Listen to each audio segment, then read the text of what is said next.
Elon is not magic.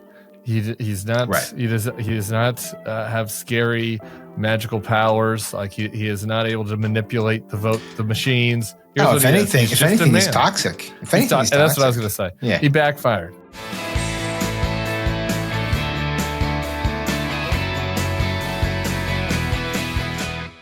Hello and welcome to the Bulwark Podcast. I'm your host, Tim Miller. It is Bulwark After Dark tonight. I'm here with the Bulwark's managing editor, Sam Stein. We are taping right after the very professional call of the Wisconsin Supreme Court race made by the Decision Desk HQ, Dave Wasserman and others. Yeah. And I got an early flight tomorrow, and Sam's kid has a tick in his or her head. Thank you for the revelation. It was not enjoyable pulling that thing out. Hope I got it all. So we're doing a late night taping tonight. So buckle up, everybody. We're punchy. All right. If you might think, listener, you might think that, the Wisconsin Supreme Court race, is that really worth it? Is that really a late night taping thing? Is that something I should care about? And let me tell you, if you have any doubts, I want to play for you one of the world's richest men discussing this Supreme Court race just the other day. They think it's just some kind of judicial thing that's not that important. But it actually, what they're doing, what's happening on Tuesday is a vote for which party controls the U.S. House of Representatives. That is why it is so significant.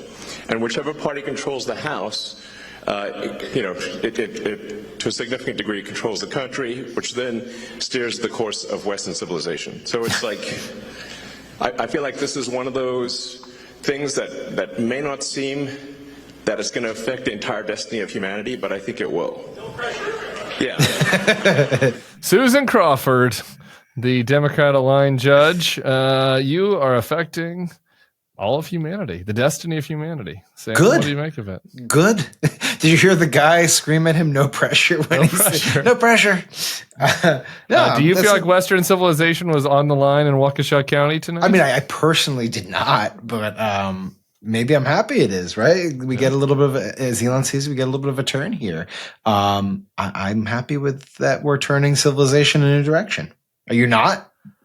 I'm happy. I'm happy that Elon's sad, and it felt a little overwrought to me.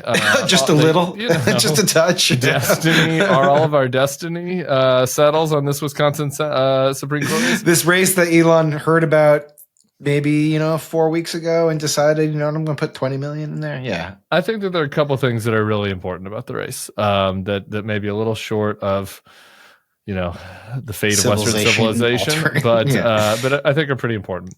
Number one is Elon Musk cannot just go buy races.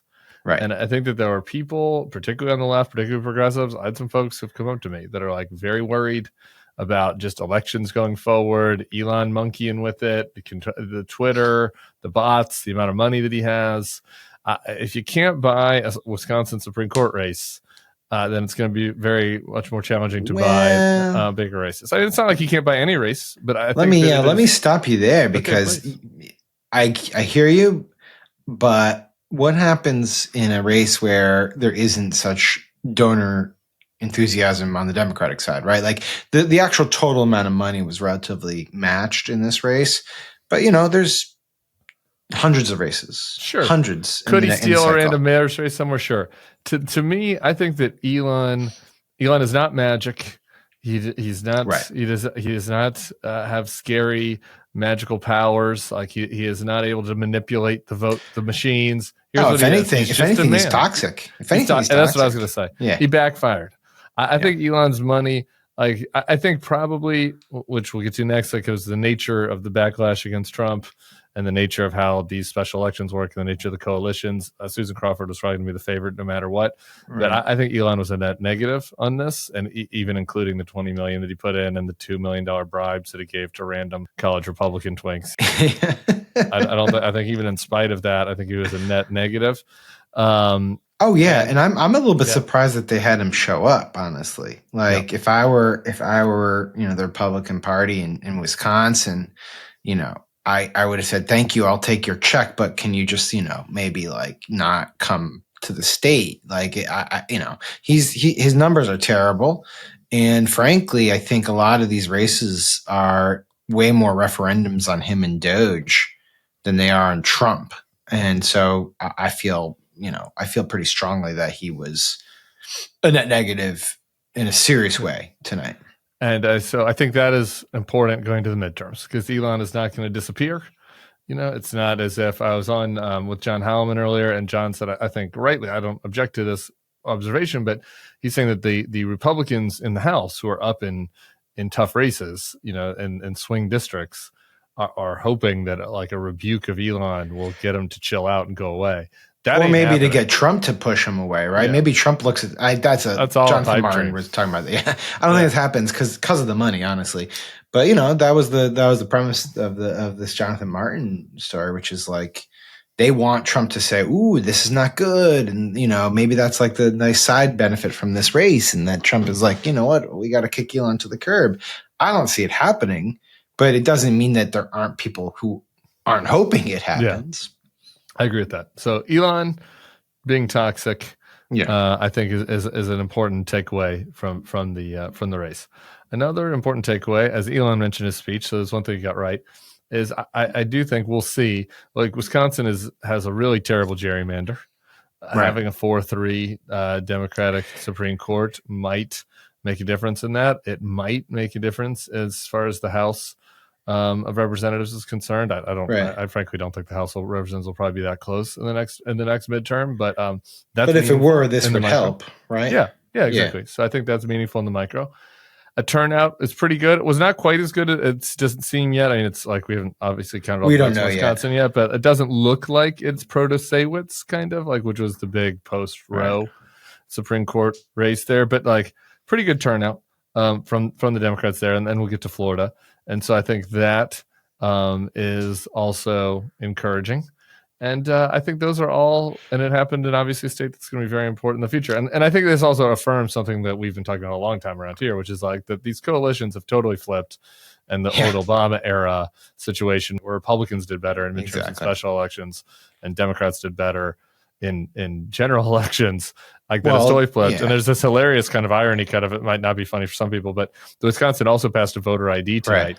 And I really don't think people have internalized. I think it's a very small minority of people that internalize the fact that voter ID, whether or not you think it's a good policy, probably helps Democrats now. It used to help Republicans. It's much closer to a wash now. Yeah, I mean, I think Democrats are still wary of it because of the effect it might have on African-American voters. But you are right in that the Democrat coalition is way more heavily tilted now than it was, 8 years ago, on educated and engaged voters who are much more likely to have ID. And that is, that's what we're seeing throughout these special elections, and probably what we'll see in the midterms is that people who are engaged politically are going to vote Democratic, and they're coming out.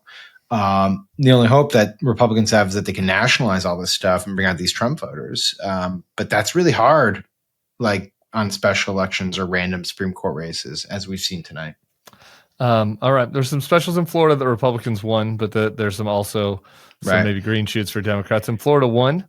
Your favorite candidate, Gay Valamont, she lost by 15 to Jimmy Petronas. She ran against Matt Gaetz in that district, and she lost that by 32. This is like the Florida Panhandle. This is the Redneck Riviera. Yeah, this is a district Trump won by, I believe, 37 points. It's pretty red. Yeah. And somebody named Gay. If only she was that was my joke. If she was named Gay Hussein Voldemort, then we would really be in business. She's pretty close to being named Gay Valdemar, and she ran to the Panhandle, and she only lost by 15.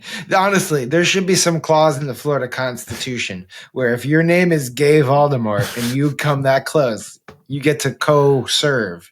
You can't run with that name. We respect you, Gay. It's great. No, I respect Gay. I respect the gays, and I respect Gay.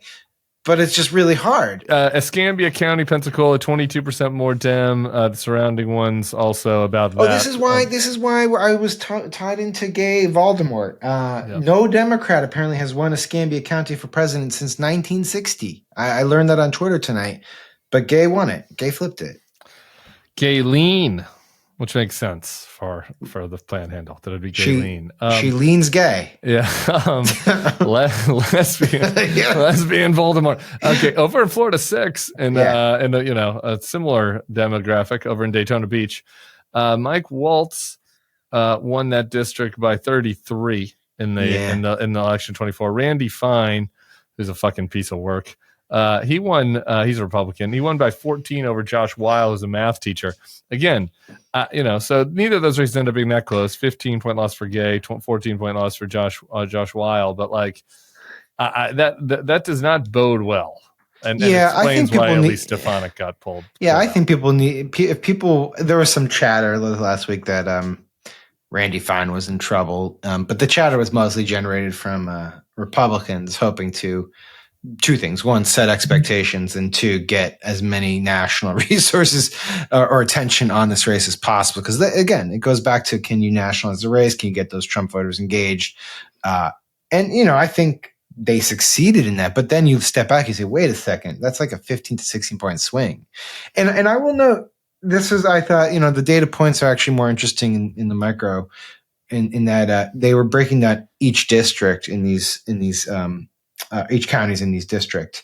And the swing was universal. I mean, it was uniform. It wasn't like, there was just larger turnout in the more educated counties and less turnout. No, every single county was moving in the Democratic direction about the same percentage points. And to me, that I think is way more significant than anything else, because it signifies that this is just an across the board frustration or anger towards Trump that we're seeing manifested. And that is why people like Elise Stefanik cannot leave the House.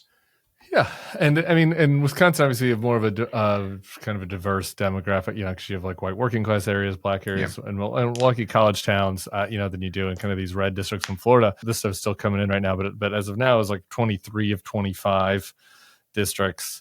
Crawford did better, or counties rather. Crawford did better than Kamala. So almost across the board, and then it was totally across the board in Florida. The thing that jumps out to me, that special elections, because of these coalitions that we're talking about, where the more complicated it is to vote, and the harder it is to get people to turn out to vote, the better it's going to be for Democrats, at least in the short term. So I think specials are even a little bit better than midterms will be for them. If we're in a recession next November, different. Obviously there are other elements at play here, but I just look at this and it's like, okay. And if they're going to run 19 points better in these districts, that brings in a lot of red areas into play. And I do think that this is my number one message to Democrats. They should look at these, R plus 10, 12, 13, 14 districts. I think that there could be, or at least make Elon spend a few, make Elon spend bucks. Money, get people running. Civilization is dependent on all these things. This is why we did the Run for Something episode. It is less dire in these areas than I think the conventional wisdom is. I think Democrats have some huge structural problems, particularly in the Senate in these red states, but in local elections up through congressional elections. Right. I mean, the Senate's like a totally different conversation. No. But I do think, here's what I think about this is, one is that I know that the Run for Something people have seen historic engagement. So I think people are jazzed. Two is there's been this sort of talk, and I know Lauren Egan's going to address this in her newsletter that comes out Wednesday night, about how the Democratic brand is so damaged and people like Democrats, and like how the party is going to never resuscitate itself. But that's just not, that data point is bunk. Like, I just think people need to get over that data point. Like, we were there with the Republicans a while ago. These things are cyclical, and also this is really just a referendum on Trump and Elon. And then three is that thermostatic polarization, Sam. Oh yes, that's a more technical way to talk about it. And three is that you do need to challenge every race, and the reason you do is because even if you don't win them all, you have to sort of create a bench for future races. And I'm reminded of how in 2009 and 2010, you were there. I mean, like, Obama had 60 Senate seats. Like, the House majority was massive. All the state houses were Democratic. Felt like, and then he just lost it. I was working in Iowa then, so I was thinking of like Dave Loebsack. It's like this random like super left professor at Iowa ends up beating Leach, who'd been there forever, who'd been a Republican, who'd been there forever. It's like you win surprising places. Like that race didn't even have any ads in it. No, and they'll be shocked at the races that they actually win. And you just run for it and you hope for the best. And sometimes you catch lightning in a bottle. Yeah. One last thing I've been meaning to mention this because it's relevant as a local perspective for Louisiana. People wouldn't have noticed this. Civilization did not rest on these 4 amendments that we voted on here in Louisiana last week in the special election. But the Republican governor, Jeff Landry, was pushing these kind of changes to the Constitution. They're on taxation and legal issues. And they're kind of arcane, except for the tax element. The rest of them were pretty arcane. But like there was a big push from Democrats and activist groups here in Louisiana that was just like, vote no on them all, y'all. And there was like a little ad campaign around it. Just vote no to Jeff Landry, no to what he wants, F him, basically. It was the campaign. Right. Like there wasn't even a ton of education on like what the actual ballots were. It was just like, say no to this, resist it. Like his ballot initiatives got slaughtered here. Well, it's a catchy phrase. Louisiana. It is a catchy vote phrase. No to them all, y'all. All y'all, yeah. So anyway, I think that there are obviously positive signs there, even here in deep red America. Imagine what this podcast would have been like if Crawford lost. Well, it would have been kind of like the podcast is every other day. So it's not that hard to imagine. It'd have been Tuesday. That wouldn't have been that hard to imagine. It's a fair point, though. You shouldn't overinterpret, but I just like at this point, there's so many trends to this direction that it's like. I agree with that. Everyone's like, don't read into special elections, but no, I'm going to read into this shit. Yeah, we're going to read into it. All right. What else are we going to fucking do? We're going to talk about Cory Booker. Cory Booker, he hit the record for a filibuster, record-long filibuster. I didn't think he could do it just kind of bladder-wise. Like when Cory. What's the longest you've gone without peeing?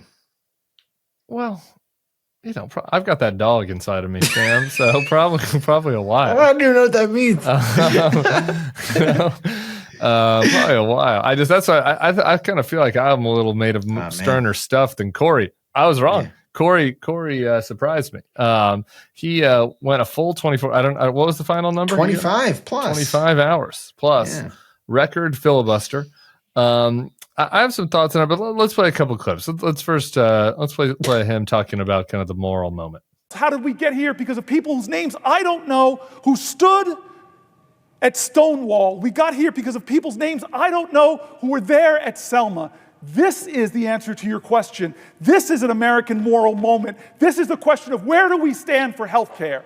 Where do we stand for Social Security? Where do we stand for VA benefits? Where do we stand for our American neighbor when the call and commandment of every faith in our land is to love your neighbor? What is the quality of our love, America? Now is the time to get angry, but let that anger fuel you. Now is your time to get scared for what's happening to your neighbors and let that fear bring about your courage. Now is your time to stare at despair and say you will not have the last word because I'm going to stand up and at least I can give one person hope in this country. Can I give one person hope in this country? And so what do I want from my fellow Americans? Do better than me. Do better than we in this body. We are flawed and failed people. I see people showing up at our town halls yelling at us, Democrat and Republican, do more. How are you letting this happen? I think that was in like hour 22 or 23. You can kind of hear his voice going, his mouth's a little dry. And so just like being able to summon that kind of spirit at that hour is pretty impressive. And, I think there's like a tendency to want to go into, from us in pundit world, like go into figure skating judging on this. And for me, it's just like, man, he's trying to get people going. Will it work? I don't know. Like, will it land with people? Will it land with just one person? I don't know. But I think that it is like at least being responsive to this thing that we've been talking about a lot, which is like there is a demand out there for people to say, fuck this. Like, right. Come on. Like, we can do that. We can fight this. Like, it is not, don't despair. And he was at least being, at minimum, and maybe more than this, he was being responsive to that demand. Well, look, I think, and I'm going to try to articulate this in a way that makes sense. clearly voters want Democratic voters want Democratic lawmakers to do more. I will say also that it's clear to me that there's not really much more that Democratic lawmakers can technically do that would stop what Trump and Musk are doing, right?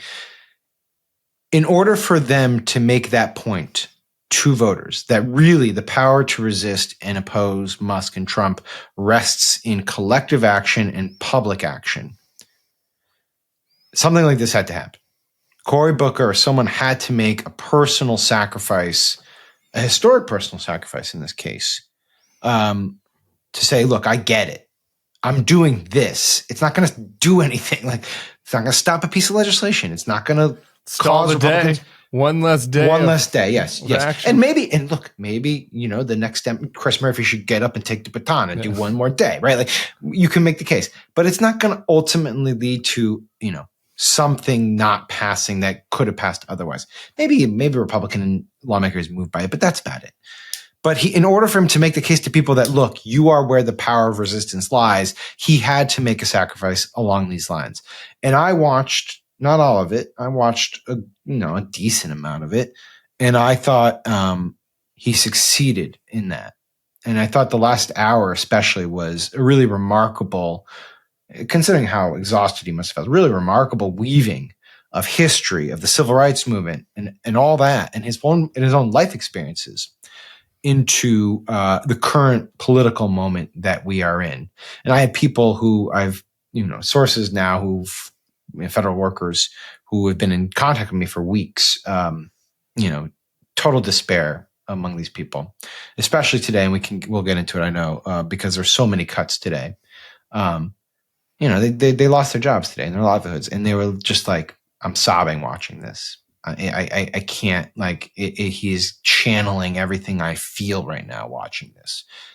And that's all you really can ask for, right? Like in politics, is doing that, is channeling people's emotions and directing it into something constructive and good. And I think he accomplished that. Yeah, I agree with that. And you're making a good point about who is the target here, audience for this.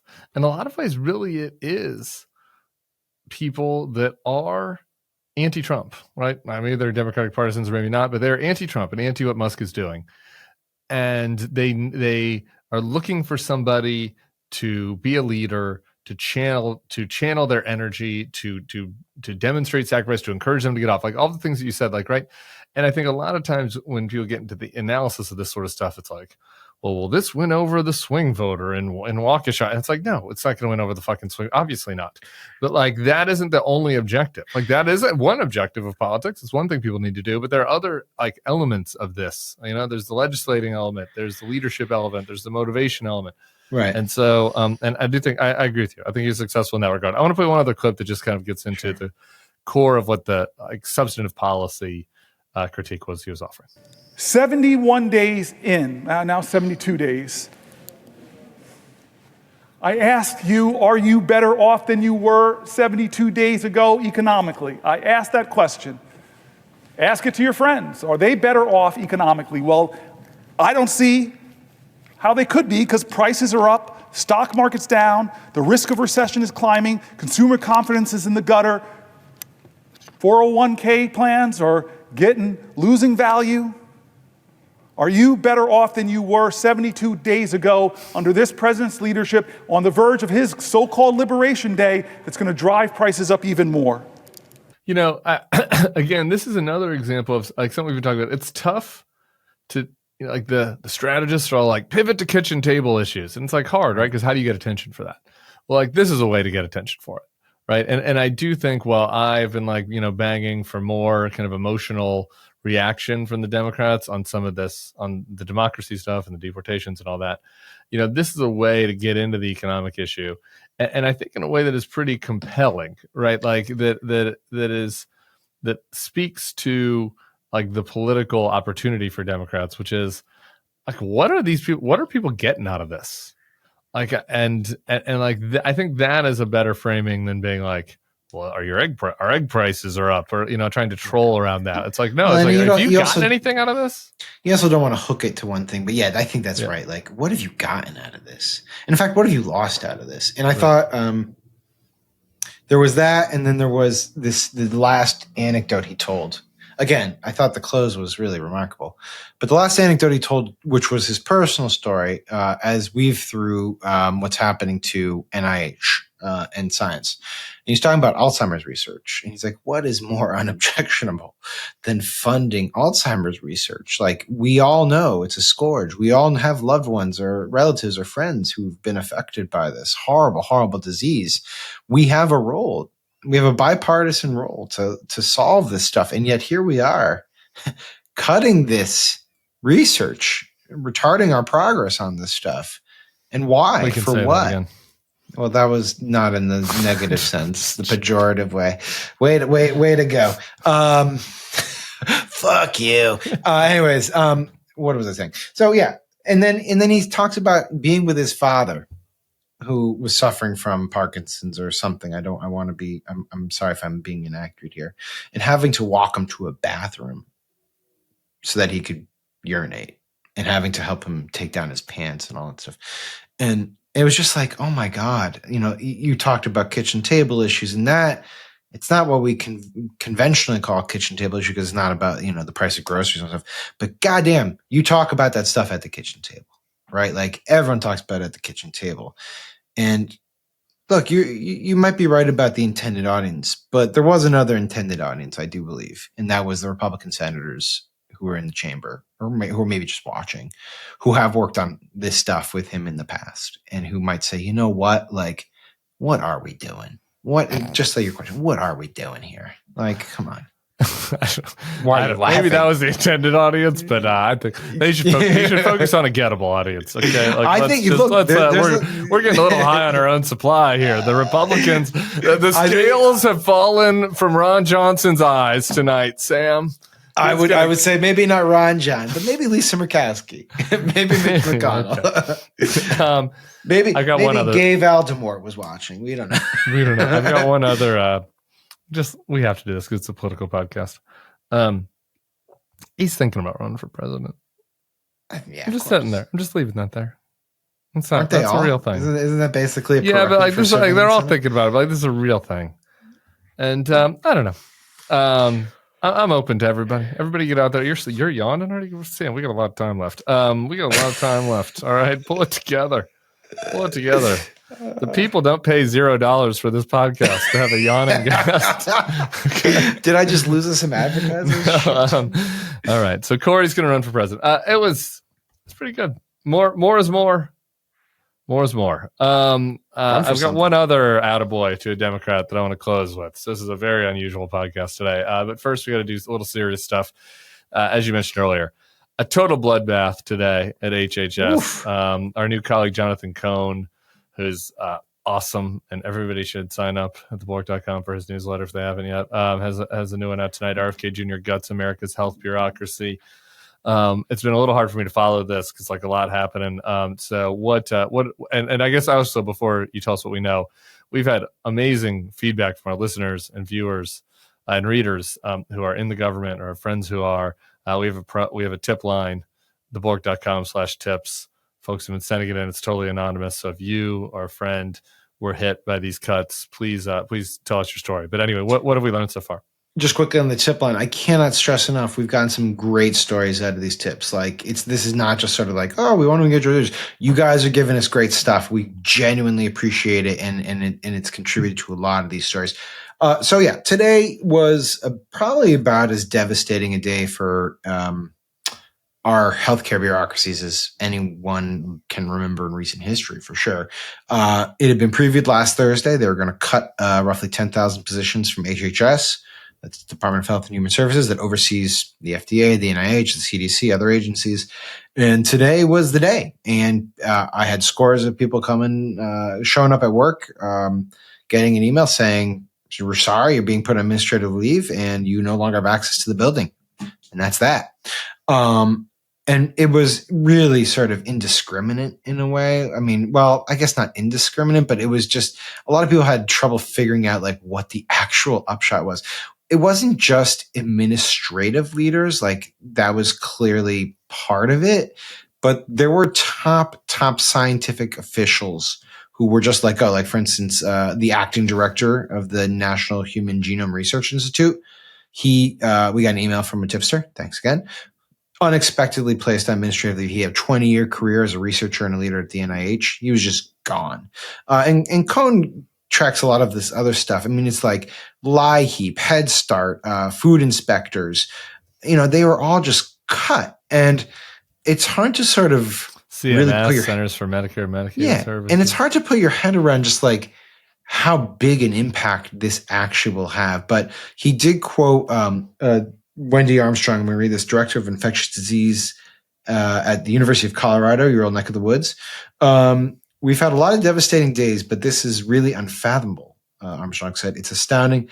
It will affect patients with all kinds of different kinds of infections, and Americans will suffer and people will die. And that's a horrible thing to see coming.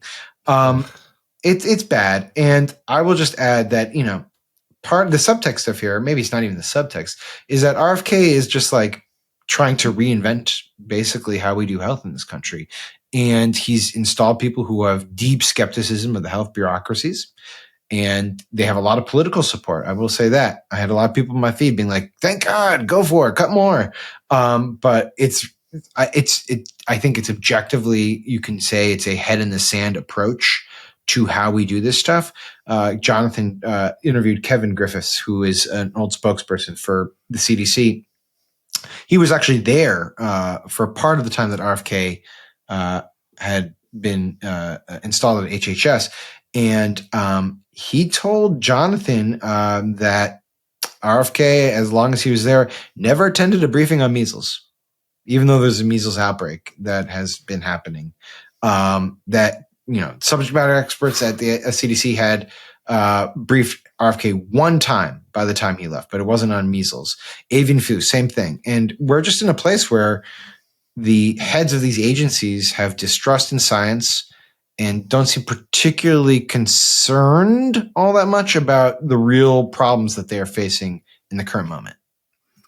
Yeah, I'll get to the political element of this in a second, but like the real substantive health and effect, particularly on the research side, to me is the thing that I just keep coming back to. There are a lot of terrible stories, but as we get these stories in the tip line and I'm reading them, like the ones that jump out to me are always like we're in the middle of a 20-year study on whatever it is, diabetes or a specific type of cancer or whatever, that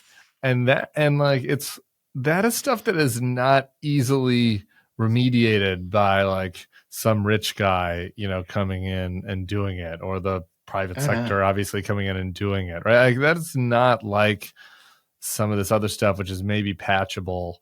It's like we're effed, and like maybe Europe starts to do more, but like all of that takes a lot of time, and there's real suffering. No, you're absolutely right. I mean, look, NIH budget's what, $30 billion? We're not going to get rid of all of it, but let's say we do cut $5-7 billion. There's not some dude waiting around being like, what, I want to fund that random study on, some, chromosomal issue or something. It just doesn't happen. And also particularly rare diseases or things. And people are like, well, can't the private sector step in? And the answer is no. I mean, in theory they could, but their motivation is profit.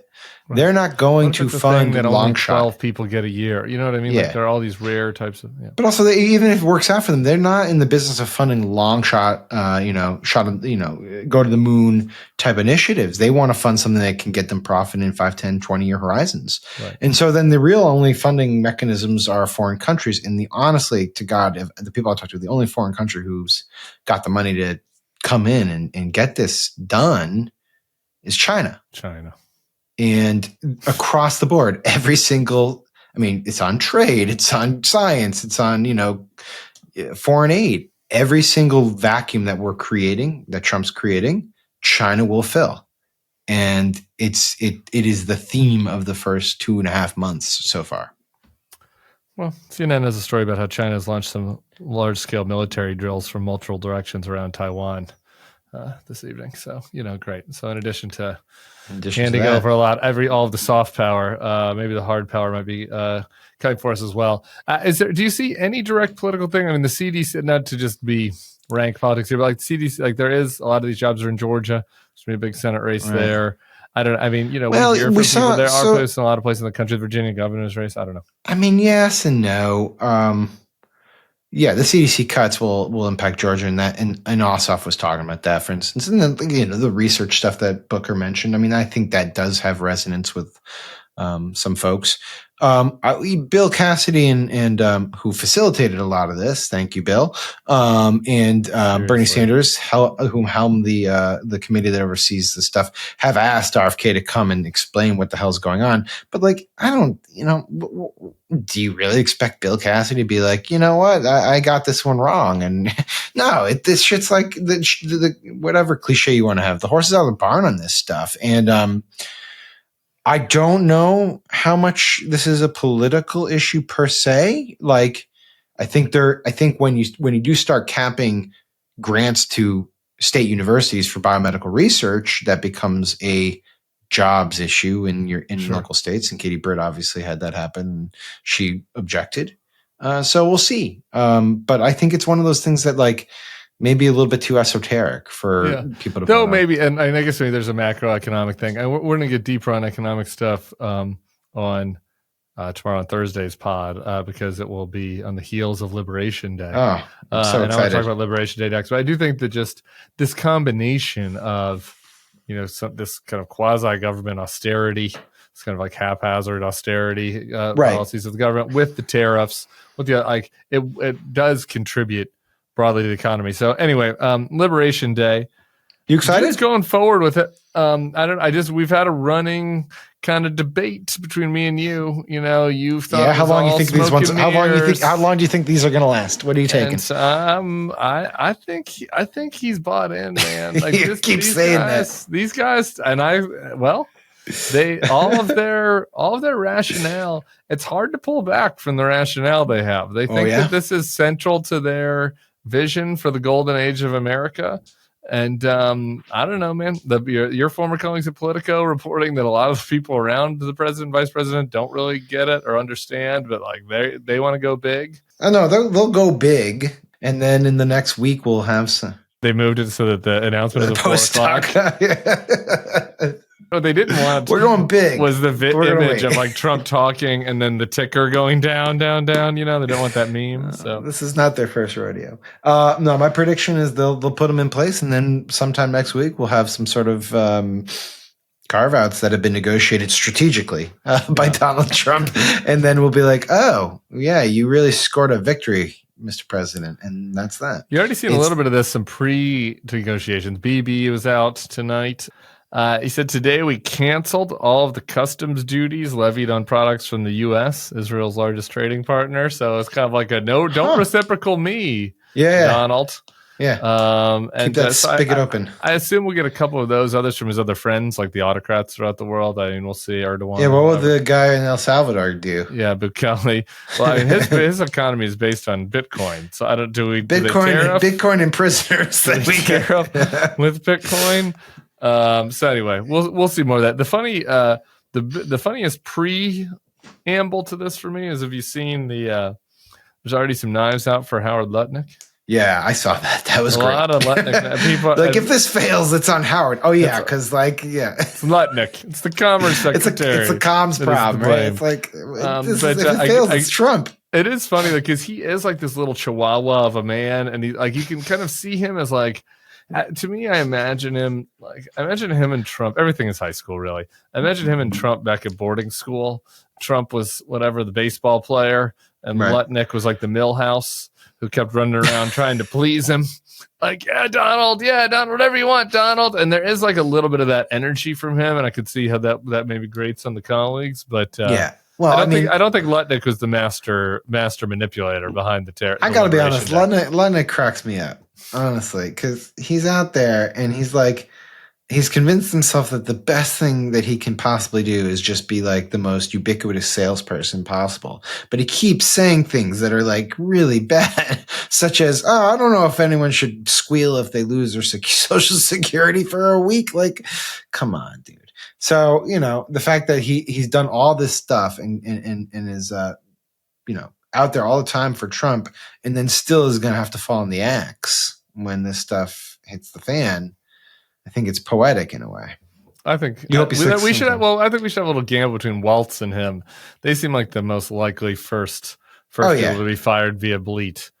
And I guess I'll take Waltz. I think Waltz kind of lasts less long than Lutnick for me. But I don't know, it's Waltz tough has call. and Waltz. There's like a drip here, but the tariffs can. I mean, tariffs if they go south really fast. Like when they go south. When they go it's south, gonna be ugly. it's gonna get bad. And then, like, you know, I like Scott Bessent. I think he's my dark horse for potential. See ya. Yeah, we can't have. You know, you got to make the gay the fall man. Not gay Voldemort. Not gay. Not our gay. Gay Bassett. I don't want to get into this. If people are as obsessed as I am with, while the stock market continues to go down, worst quarter since 2022 and worst month since 2022, Newsmax's stock what is going on with skyrocketed. that? Me and JBL did a whole 20-minute breakdown on this on YouTube. People What was your conclusion? My conclusion is basically there are a couple of options. One is that there's a that's a troll. There's like it's a Wall Street Bets type situation, and there is like a meme stock troll thing. It's being driven up by people on various discords. And people. But why would they world. Do that? Just to make funny a quick buck? For the LOLs. Here's the problem. Here's the why they would do it. This is the whole of that theory. Is that unlike some of those other stocks, meme stocks, like Chris Ruddy, who's the owner of Newsmax, owns like 80% of the stock. So like all they're doing is making him rich. Right. Like, so that's the whole net theory, which takes me to, corruption. Like either there's some kind of backroom deal. I mean, but Ruddy is a Mar-a-Lago member, is in there with Trump a lot, and there's a lot of similarities to the coin. Maybe there's some other rich people, some foreigners that are pumping it. Like it's just a rug. But pull. usually, like you have some sort of like like big show around it, and you try to get a lot of interest in it. But they really didn't do that. I know. I mean, but that leads you to the theory that there's some whales out there that are driving it up, and then it's like there was a bet that like retail would get behind it because people would be like, "Oh, this is a hot bet right now to bet on MAGA media." But it's crazy. It's like it's a declining industry. It's cable news. It's in a declining industry. Declining industry, and every macro trend suggests that MAGA media is struggling right now. Yeah, and they're worth more than 50% more than News Corp right now. Like in total market value. Anyway, go watch the whole video. The thing is, it's fucking insane, though. It's an insane story, and there'll probably be a Michael Lewis book about it. I bought some at the IPO, by the way. Did you? No. How much you know? No, I didn't. You know what? Can I tell you something? I'll have one more admission on this. During COVID, I started messing around with meme stocks and all that during COVID. To kind of fit in with the bros. And I did this. I made a bet. Some of my colleagues will kill me if they know which company it is, so I won't say. I made a very small bet on a conservative media company, like went after Trump won the last time, because I was like, for the same reason, like, oh, I guess they'll do well. And it tanked. I don't know. I lost like $400 on it or something, so it wasn't a successful bet for me. So the theory of the case was right. I was just early. As is always the case on my failed investment opportunities. No Annapurna funds over here. Mike, two more things. Yeah. I know you're not exactly the Cory Booker of this podcast. You're not wanting to do a full 24 hours. I can go. Mike Johnson, the Speaker of the House, lost an internal battle with Anna Paulina Luna. It's kind of like a kind of new hotness in the House. Kind of, I think it's taken away from the like Lauren Boebert MTG. She's kind of the rising. She's the rising star. Female star. Yeah, female star. And she, the short of this, the details are kind of a little less interesting. But the short of this is that she wanted proxy voting for new mothers, and Johnson and then said basically no. And so they had the rule on the rules that govern the House going for a vote today. And Luna convinced 7 other Republicans, I guess, in the Democrats. 9. Eight others. Eight. Eight she others. Was the ninth. She was the ninth. Okay, to go along with this and to vote the rule down. And then Mike Johnson just was like, okay, fine, and took his ball and went home. And the House is now closed for the week. And it's like I wanted to bring this up, because it's kind of funny that Mike Johnson got owned by Anna Paulina Luna, but it's also just like I think it bears mentioning. I just haven't focused on this enough on the pod. The House has done nothing. We're on April 1st, and they've like literally done nothing. Well, they continued the last year's budget. Yeah, that was it. I think the details on this actually are not unimportant. Like, I kept asking Joe Perticone, like, why the fuck do they care about proxy voting for new mothers? Like, in what world is this a hill that they need to die on? Like, what does Mike Johnson actually care about? He's like, oh, this is, they think it's unconstitutional. I was like, Mike Johnson proxy voted. Like, what do we also like unconstitutional? Look around. Like, we're like deporting people who are innocent to El Salvador and not giving due process rights. Like, this is like the constitutional line that Mike Johnson's going to freak about. And I just couldn't wrap my head around why this was such a big deal. And I still don't really get it. So then why did they just shut down the House for the week then? Then he was like, because we have to now consider this discharge petition and it's going to, take up all the business and we can't really consider anything else. And it's like, dude, it's just take the L. Just do the proxy voting. It's unfathomable. The point for me is like they have one job kind of, which is to pass a reconciliation bill, like to extend Trump's tax cuts and to codify whatever cuts from DOGE they want and to like do all, like they're going to do all that in one bill. And to me, it feels like they've done nothing. Like they've done nothing. Little progress. Nothing. Yeah. They control all of Washington.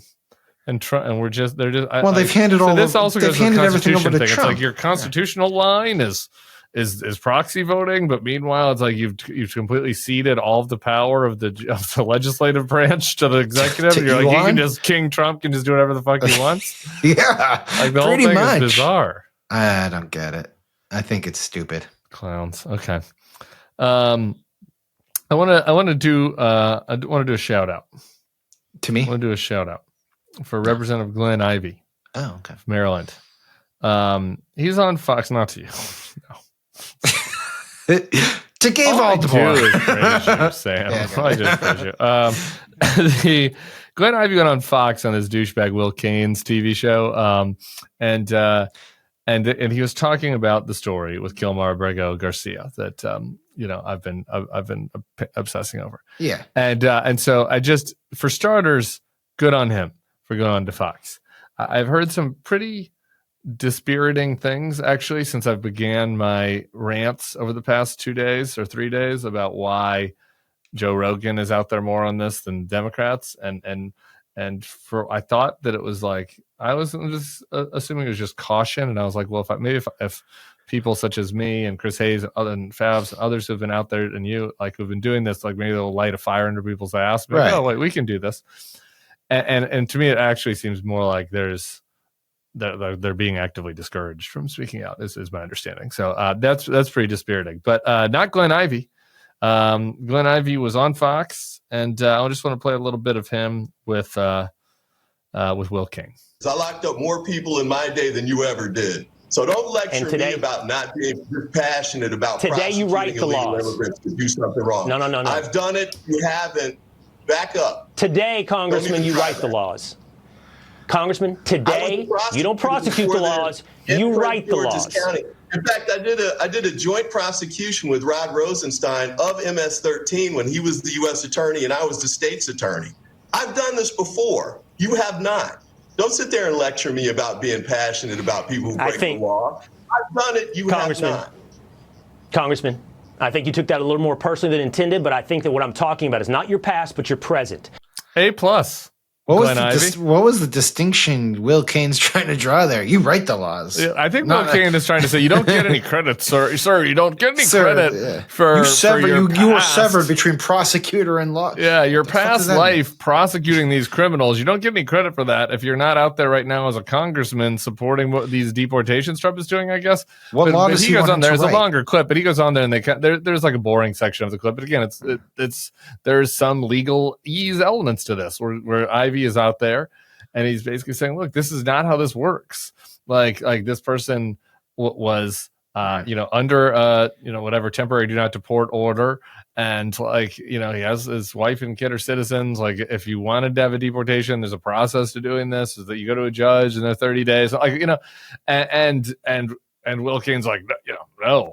Like, what? We need real tough guys who are just going to randomly deport people, based on whims and sadism. And like, I don't know. I mean, is he convincing me to be on Fox? I don't know. But I think it's better It's for much people better on Fox to hear, to hear the counter argument. Because, again, if Joe Rogan can be compelled, maybe some Fox viewers can. So to hear the argument, and B, to demonstrate that, the Democrats aren't all just the worst clips that you play on the 5. There are Democrats that actually made their career prosecuting gang members and can speak about that. And I think that is a valuable use of time. So good on you, Glenn Ivey. Absolutely, and I just yes, I've been on this. I've been beating this drum for a while now, but you got to go on these places. What is the alternative? They're just going to paint you as a caricature. And every clip is going to be, you transposed with the border being overrun, whatever. And secondly, and we've talked a bit about this, but it may not be a winning issue for Democrats, but it sure as hell is not going to be a winning issue if you don't push the issue. You're not going to get, you can't assume that it's just going to turn or that it's just going to go away. And this was the Kamala Harris fallacy too. It's we don't want to talk about immigration because it's not friendly turf. Well, it may be 80-20 Trump issue, but it's much better if it were a 60-40 Trump issue. You got to do these things. And so lean into it. Right. And I think I actually, well, I'll shut up after this, but I do think, maybe I'm crazy, that we're kind of hitting a tipping point here. I mean, Rogan, the National Review people, some conservative immigration activists who are all you know what, we probably do need due process here. What's going on? Those are cultural markers. And I think we actually would see more if Democrats went on these platforms and said, you know what, I've prosecuted MS-13 members. I know the dangers of gangs, but we can't fuck this up and ruin it all by deporting innocent people. It's a pretty easy argument in my book. Same. Here's my last thing on this. The thing that they're worried about, which I get, because we're seeing this from DHS right now, is putting out the fact that Abreu Garcia was part of a human trafficking ring. And I've said this about every person I've brought up. I don't know because they didn't get due process. So I don't know. Maybe the makeup artist was smuggling in fentanyl in their little Mac powder cases. I don't fucking know. I don't think so. It doesn't seem like it to me. But we could find out. So I think that there is a good reason for Democrats who are politicians who have a different role than me as a fucking blabber to maybe not lean all the way on a specific case, because you don't want to be the guy that's oh, turns out you were defending a human trafficker. Right. But you can speak to the broad, we can fill that void, the commentariat and the advocacy groups and outside groups, and you can speak to the broad element of people are not for disappearing people off the street without a due process. That is what Rogan said. That is what the polls actually say. And I think that folks can go out and do that. And right. So good. I agree. How hard is it? That hard to say? I don't necessarily support this person. I just want to make sure we're deporting the right people. Yeah. And that we're not wrongly sending people to a fucking concentration camp in El Salvador. All right. I told you one last thing, but we have a bonus. We have a bonus piece of audio. I want to leave people on a happy note. How often have I left people on a happy note? Katie, if I left people on a happy note one time since November, I can't recall. Maybe I have. Sometimes I'm sure you have. Have I? And probably some maybe a Elon Schadenfreude. I've led people certainly on a note of laughter, but pure joy, I don't think so. Do you still have that in your life? I do. I'm a father. I don't. My child doesn't have lice or ticks. So I get to give her a good night hug tonight. I've got pure joy. I'm going to go to Coachella in a couple of weeks. So that'll give me joy. I've got joy in my life. You know who else has joy in her life? Susan Crawford. Let's listen to her. As a little girl growing up in Chippewa Falls, I never could have imagined that I'd be taking on the richest man in the world.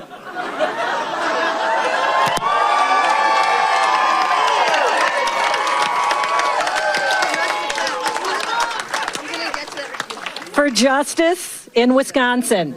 And we won.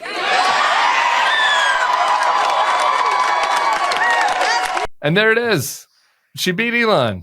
She affected Western civilization itself. Western civilization is saved thanks to Susan Crawford. Good haircut, too. Everything, the whole thing. It's a good vibe. It's a whole good patch. There's so many Wisconsin haircuts in this video. You people, you got to check it out on YouTube. The audio listeners, these are happy cheeseheads. Stein, thanks for staying up late with me, brother. Thank you for having me. What a pleasure. What a pleasure. Yeah. Everybody else, happy Liberation Day. We'll be back here tomorrow for another edition of the Bulwark Podcast. We'll see y'all then. Peace.